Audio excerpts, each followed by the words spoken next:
अस्सलाम वालेकुम my dear students, I hope आप सब ठीक ठाक होंगे, खैरियत से होंगे। आज हम बात करेंगे रेस्पिरेशन के फंक्शंस के बारे में कि जो निज़ाम में तनफ़ुस है या जो सांस लेने का निज़ाम है वो हमारी बॉडी में क्या क्या फंक्शन सर अंजाम देता है। आपको अगर ये क्वेश्चन नहीं भी याद होता तो आप जैसे इसकी हेडिंग पे अगर पेपर में लिख कर आ जाते हैं तो भी इनफ है, तो भी आपको 5 में से 3 साढ़े 3 नंबर जो है वो आसानी से मिल जाते हैं।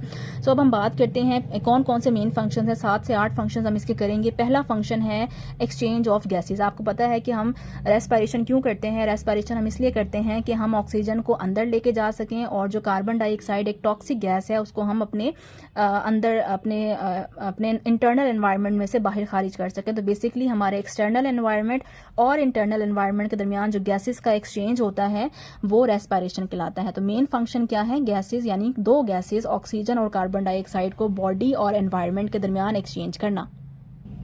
नेक्स्ट फंक्शन जो हमारे पास आता है वो है टेम्परेचर को मेंटेन करना। टेम्परेचर कैसे मेंटेन होता है? टेम्परेचर ऐसे मेंटेन होता है कि जब आप बहुत ज़्यादा टॉक्सिक गैस जो कि कार्बन डाइऑक्साइड आपकी बॉडी के अंदर है, जब आप उस टॉक्सिक गैस को अपनी बॉडी से बाहर निकालते हैं तो उस टॉक्सिक गैस की वजह से बहुत सारी हीट भी आपकी बॉडी से बाहर खारिज हो जाती है, जिसकी वजह से हमारी बॉडी का टेम्परेचर जो है वो 37 डिग्री सेंटीग्रेड या 98.6 डिग्री फ़ारेनहाइट पे मेंटेन रहता है।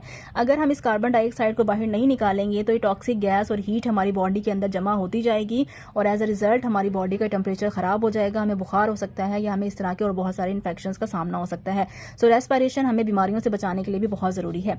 तीसरा इंपॉर्टेंट फंक्शन है कि एसिड बेस बैलेंस को मेंटेन करना। जैसे कि मैंने आपको बताया है कि कार्बन डाइऑक्साइड एक टॉक्सिक गैस है, इसकी पीएच जो है वो ज्यादा होती है और इसकी पीएच की तब्दीली की वजह से ये हमारी बॉडी में जो एक पीएच का लेवल होता है, आपको पता है बॉडी के मुख्तलिफ ऑर्गन्स की अपनी पीएच होती है। ब्रेन की अपनी है, ब्लड की अपनी है, स्टमक की अपनी है, स्मॉल इंटेस्टाइन की अपनी है। अल्लाह ताला ने हर चीज़ की पीएच को मेंटेन किया हुआ है।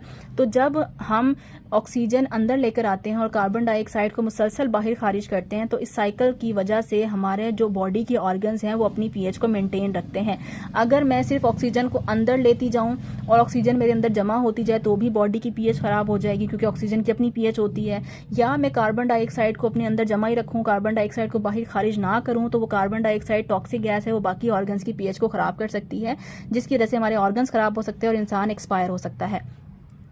उसके बाद आता है फोर्थ फंक्शन है एक्सक्रीशन। जब हम गैसेस एक्सक्रीट करते हैं तो ना सिर्फ हम कार्बन डाइऑक्साइड बाहर खारिज करते हैं, बल्कि उस कार्बन डाइऑक्साइड के साथ हमारी बॉडी के जो एक्स्ट्रा या टॉक्सिक केमिकल्स होते हैं या जो वेस्ट प्रोडक्ट होते हैं जो कि खुराक के नतीजे में, खुराक की तोड़ फोड़ के नतीजे में या और किसी केमिकल रिएक्शन के नतीजे में हमारी बॉडी में बनते हैं, हमारी बॉडी में गैस के साथ वो केमिकल्स भी खारिज हो जाते हैं।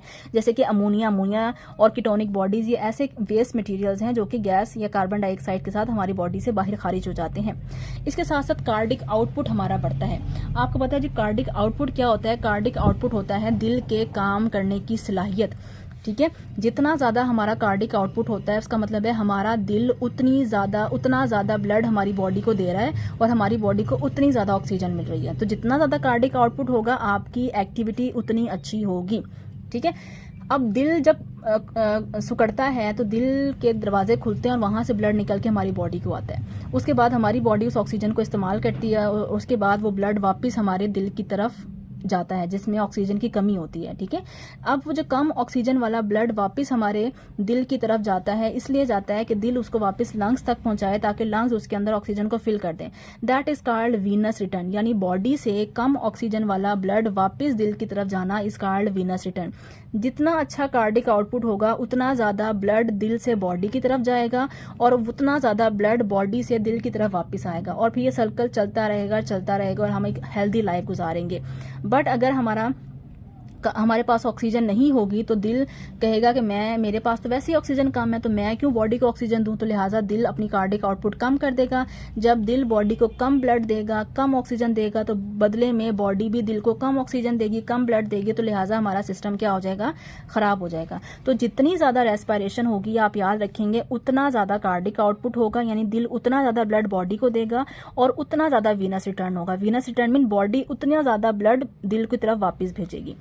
Thus it increase stroke volume. Stroke volume क्या होता है कि दिल कितनी जोर से ब्लड बॉडी की तरफ फेंक रहा है। यानी आपको अगर कोई गेंद करवाता है, आप बैट बॉल खेल रहे हैं, कोई आपको गेंद करवाते हो और आप शॉट ऊंचा उठाते हैं, तो इसका मतलब है आपने एक अच्छा स्ट्रोक लगाया है। इसी तरह से दिल में होता है कि दिल जितने जोर से ब्लड बॉडी की तरफ फेंकता है, that is called stroke volume. जितना ज्यादा ऑक्सीजन होगी उतनी दिल के अंदर ताकत होगी, उतना दिल अच्छे से स्ट्रोक लगा सकता है और हमारी बॉडी के हर ऑर्गन को, चाहे वो बॉडी के दिल के करीब है या दिल से बहुत दूर है, उस तक ऑक्सीजन पहुंच सकती है। और कार्डिक आउटपुट, दिल की एक्टिविटी उतनी ज्यादा अच्छी हो जाती है। तो ये तमाम चीजें एक दूसरे के डायरेक्टली प्रोपोर्शनल है। Increase oxygen, increase cardiac output, increase venous return, increase stroke volume. ठीक हो गया। इसके साथ साथ blood pressure is decrease during inhalation. जब हम ऑक्सीजन अंदर लेके जाते हैं तो हमारा ब्लड प्रेशर थोड़ा सा कम होता है, और जब हम सांस बाहर निकालते हैं तो ब्लड प्रेशर थोड़ा सा इंक्रीज हो जाता है। ठीक है। अब क्योंकि ये मुसलसल हो रहा है इंक्रीज डिक्रीज, तो ये ब्लड प्रेशर हमारा रेगुलेट रहता है। ये बहुत थोड़ी सी चेंजेस होती हैं, बहुत बड़ी चेंजेस नहीं होती कि बंदा बेहोश हो जाएगा या वो हाइपर टेंशन में चला जाएगा। थोड़ा बहुत पॉइंट्स का फर्क आता है। इसके अलावा रेस्पिरेशन हमारे और बहुत सारे काम करती है, जैसे कि कफ रिफ्लेक्स। कफ रिफ्लेक्स क्या होता है? जब आप खांसते हैं, तो हमारा जो ऑक्सीजन है या जो हमारा सांस लेने का निजाम है वो हमारी खांसी को भी कंट्रोल करता है। खांसी एक प्रोटेक्टिव मैकेनिज्म है। खुदा ना खास्ता आप कोई खाना खा रहे हैं और कोई चीज़ आपके खाने की नाली की बजाय सांस की नाली में चली जाए, तो आपको अल्लाह ताला ने एक मैकेनिज्म दिया है कि आपको खांसी आती है। जब आपको खांसी आती है तो जो फंसा हुआ ज़रा होता है वो निकल के आपके मुंह के जरिए से बाहर आ जाता है और इंसान की जान बच जाती है। तो इस दौरान भी रेस्पिरेशन का बड़ा इंपॉर्टेंट कंट्रोल होता है। अगर रेस्पिरेशन नहीं होगी, सांस का निजाम नहीं होगा, तो हमारे कफ रिफ्लेक्सेस काम नहीं करेंगे और इंसान किसी भी गलती की वजह से मर सकता है। इसी तरह से स्नीजिंग रिफ्लेक्स। स्नीजिंग रिफ्लेक्स क्या होता है? छींकना या खांसना। जब हमारी नाक के अंदर कोई भी गैर जरूरी चीज चली जाए, कोई डस्ट पार्टिकल चला जाए, तो हमारी नाक के अंदर एक मैकेनिज्म है, नाक क्या करती है? छींक आती है और वो जो भी टॉक्सिक केमिकल्स होते हैं वो सारे के सारे हमारे बाहर निकल जाते हैं। तो उस दौरान भी हमारी रेस्पिरेशन का बड़ा इंपॉर्टेंट रोल होता है, क्योंकि हमारी नाक रेस्पिरेशन को कंट्रोल कर रही होती है। तो स्नीजिंग रिफ्लेक्स भी हमारी रेस्पिरेशन जो है वो हमारे स्नीजिंग रिफ्लेक्स या छींकने में भी बड़ा इंपॉर्टेंट रोल प्ले करती है। इसके साथ साथ स्वेलिंग होता है निगलना। जब हम खाने को चबाते हैं और चबाने के बाद जब हम उसको अंदर की तरफ निगलते हैं, दैट इज कॉल्ड स्वेलिंग। ठीक है। अब स्वेलिंग क्या होता है कि जी स्वेलिंग इसको डेग्लूटिशन भी कहते हैं। ये आगे आप पढ़ेंगे नेक्स्ट चैप्टर में कि डेग्लूटिशन या स्वेलिंग क्या होता है, कि मुंह से खाने को बॉडी के अंदर की तरफ लेके जाना, इस कॉल्ड स्वेलिंग। जब हम खाने को अंदर की तरफ लेके जाते हैं तो उस दौरान हमारा सांस लेने का जो निज़ाम है वो थोड़ी देर के लिए स्टॉप हो जाता है, ताकि कहीं हमारी खुराक गलती से सांस की नाली में ना चला जाए। इस तरह से हमारी रेस्पिरेशन हमारे निगलने के निज़ाम को भी कंट्रोल करती है। तो ये था जी आज का टॉपिक। उम्मीद है आपको पसंद आया होगा। वीडियो पसंद आई तो प्लीज़ वीडियो को लाइक करें, चैनल को सब्सक्राइब करें, और अगर आपको ये इसके अंदर की चीज़ें याद नहीं होती तो आप जस्ट हेडिंग लिख के भी इसमें मैक्सिमम नंबर हासिल कर सकते हैं। Thank you so much. अल्लाह हाफिज़।